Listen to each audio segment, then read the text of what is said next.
Greetings, fellow pack members. My name's Laponium, and welcome back to the Kerbal Space Program Minmus Mining Operation series.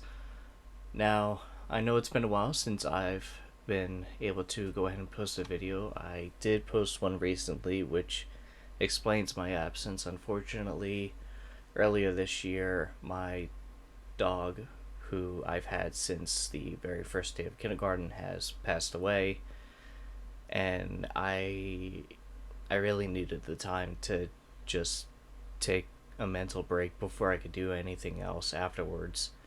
And as a response to as a response to my promise for making a KSP2 video, I went ahead and dedicated the first KSP2 video to him, basically launching a satellite in his name, so that way he'll be able to forever remain in the game, floating above Kerbin.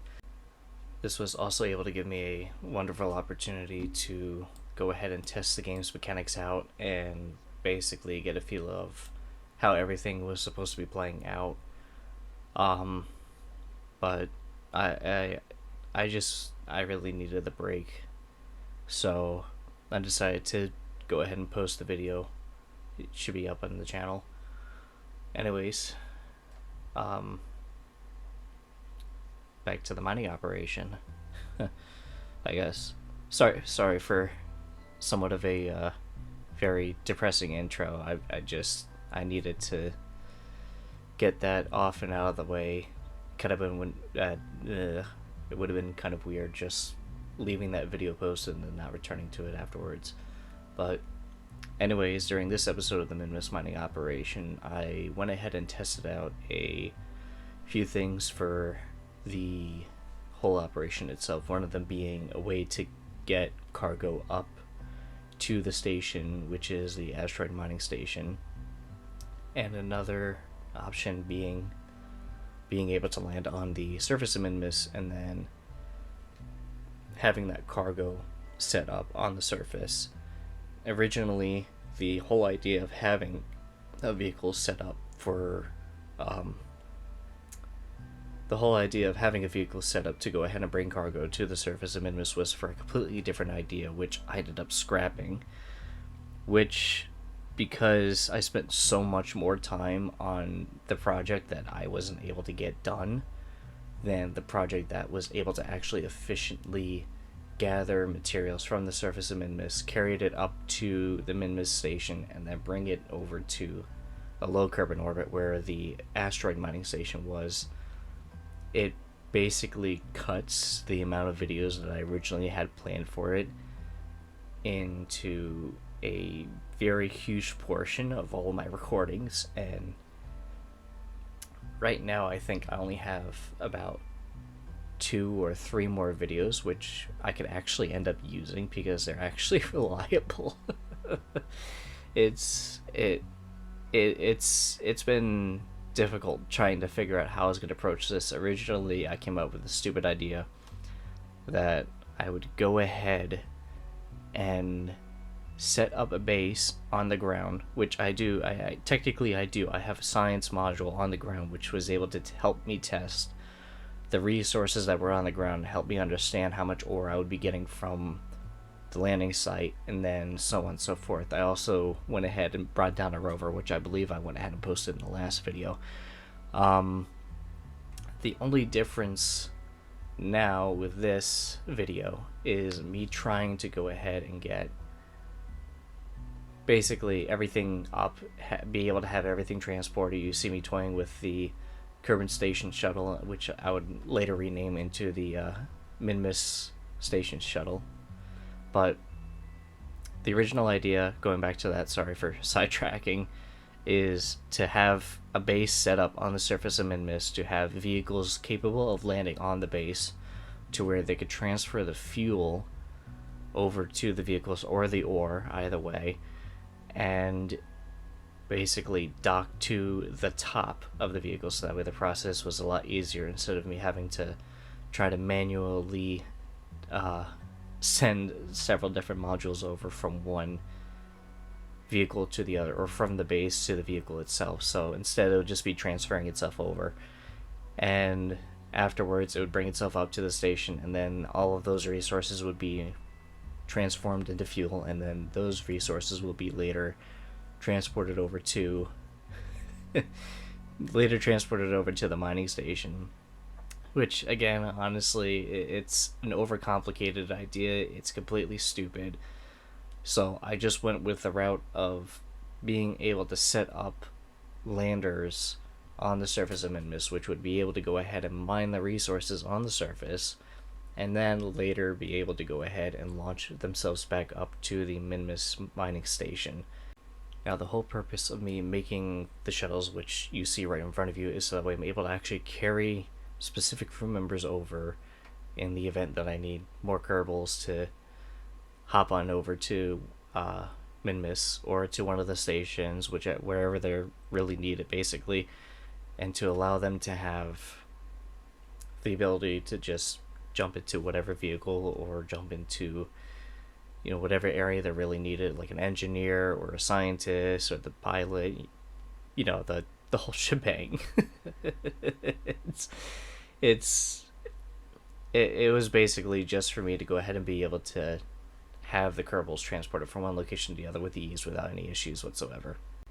One issue that did keep on reoccurring was the amount of fuel that I was using for the burns between the two stations. You don't see it in this bit of recording because this was the second or third time I tried to go ahead and redock with the stations, because for some reason the game was not letting me redock with the vehicle. I don't know if it was just me not paying attention on my part or if there was something wrong with the docking, but for some reason it just kept on bouncing off the docking board, even though when I truly believed it was aligned, it wasn't working properly. And then after trying to dock with another station, ended up running out of monopropellant halfway through and basically just drifted off into space. There was no way I could basically fix the issue.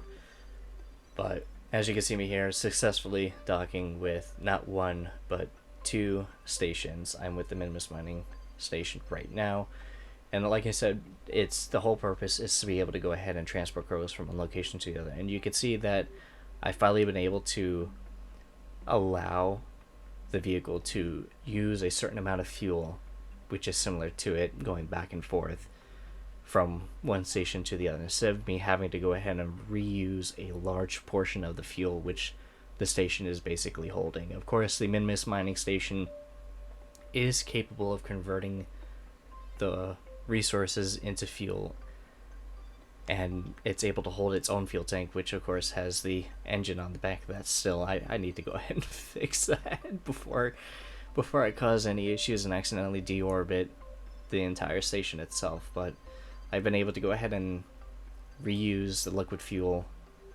successfully without taking a large portion of it out of either station's reserves, honestly. And I was able to go ahead and use a reasonable amount of monopropellant. I wasn't overusing it, I wasn't underusing it. Based off of what I've been able to go ahead and look at, I would be able to reuse the monopropellant multiple times.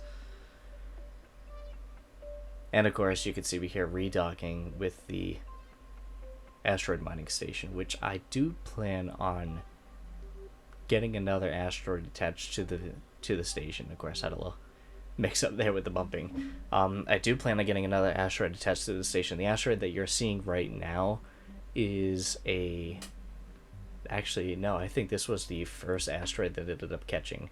But I do plan on getting another one. I plan on getting a bigger one as well. The only issue is being able to launch multiple probes at the asteroid and being able to successfully capture it, with each probe basically having a reaction wheel on it, so that way its maneuverability is well maintained. And of course, I had one issue which I kept on having on the surface of Minmus, which was the transportation of Kerbals between one landing site and the other, so I decided I'll go ahead and make a little moon buggy, except instead of it being on the moon, it'll be on the surface of Minmus. The whole idea was to be able to go ahead and attach, I think, six Kerbals, I think it was. Yeah, basically about a crew of 6 Kerbals, 6 to 8, and then being able to go ahead and carry a cargo module.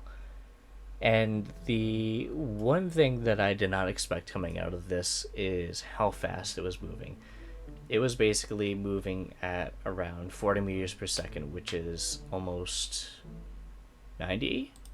I think it was almost 90 miles per hour, which is absolutely insane because I really don't think a buggy running at almost 90 miles per hour, 80 or 90 miles per hour, it's one of the two, but a buggy running at almost 80 or 90 miles per hour is not something that I really want to test out here, especially considering the fact that Minmus is one of the easiest, actually no, I think it is the easiest planet in the entire game that you can land on, without a doubt. I think I would have to go ahead and take a look at it again. I'll add it in the text and editing or something. But I believe that running this at 80 miles per hour is definitely gonna screw a few things up. So I don't know. I went ahead and gave it a little paint job right there, just so that way it can kind of match the surface of the mud. Had a little bit of brain fart there for a second. I had no idea why. But of course you see me experimenting with like the different sizes of cargo probes and stuff like that. Obviously I'm going to go for the bigger one. But the whole idea of the cargo probe attached to the buggy, so that way they're not only able to go ahead and add additional parts to a vehicle if they have to, like it carry engineers and scientists, but it's also supposed to allow the maintenance of the vehicles. Let's say a leg ended up breaking off, or a solar panel broke off on one of the mining vessels. I cannot speak for the life of me today. It would allow the Kerbals to have a crew at the standby, at ready to go ahead and add struts, or basically have a repair kit, or add additional solar panels on site whenever they need to. And of course I had another issue later on, which was with the battery packs, which I ended up originally adding smaller ones, which you just saw me do right there, and then I immediately changed my mind and added the bigger ones, because after doing a test drive I realized that the batteries would drain themselves. And of course you see me here having fun at around 40 meters per second. Like I said, I don't feel comfortable running a vehicle as fast as I'm doing right now on any other planet besides Kerbin. I don't even feel comfortable doing it on Kerbin. But I decided, hey, I'll go ahead and give myself a try. I'll run it up the hill and then see how long it's able to last going uphill. And I went ahead and did test out the brakes on the vehicle a little while later as well, which I will of course show you the very same testing being done on the surface of Minmus, of course without a crew, because trying to test the abilities of the vehicle while on the surface of Minmus with a crew would be absolutely insane, especially considering the fact that I have no idea what else this vehicle is capable of doing. But of course here we are launching it, and I think assembling the rover itself onto the top of a rocket was one of the most interesting experiences that I've ever had, because I've worked with running land crawlers, basically giant vehicles the size of the space shuttle, strap a few wheels on that and then launch it up into space. I would usually have to work with something a lot heavier like that, but with a smaller buggy, this was like the first time I've ever done so. I've seen other people do I've seen people make multiple variations of the rovers or the buggies that they would usually put on the moon, but you get to temporarily gaze at the magnificence of my craftsmanship of creating a Minmus lander for the buggy, which, while on the surface, I realized that there was going to be an issue with trying to get the vehicle to slowly bring itself down to the surface without damaging anything. And you're gonna see right now I just kind of panicked and accidentally wobbled the I think that's a Poodle engine.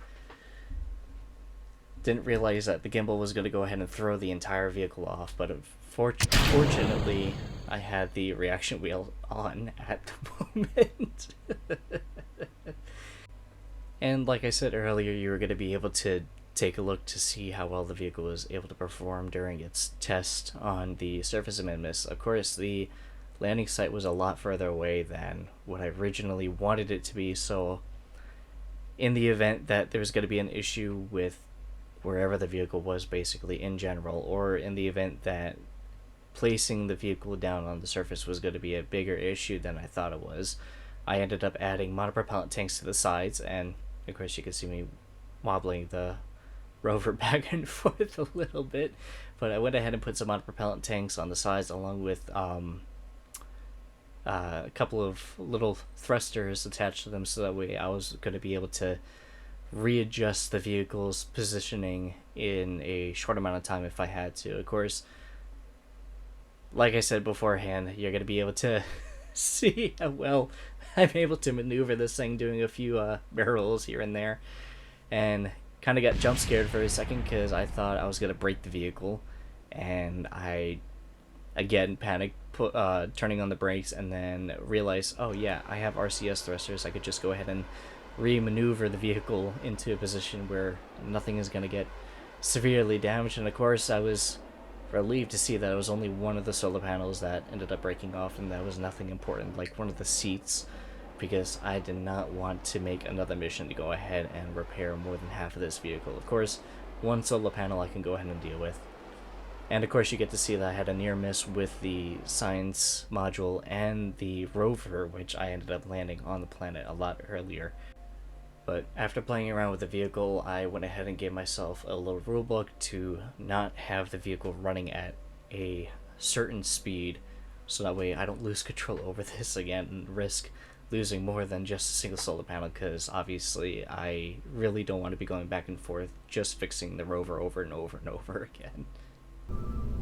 Anyways, that's going to be it for this video. I do apologize for the long wait. I'm going to try to go ahead and get some more videos uploaded a little bit more frequently as soon as possible. And I do apologize for somewhat of a uneventful update. I'll try to go ahead and add a little bit more into the next video, so that way you guys are able to take a look at a little bit more progress over a short period of time. But like I said, that's going to be it. Thank you so much for watching, and as always, I'll see all of you in the next video. Bye-bye.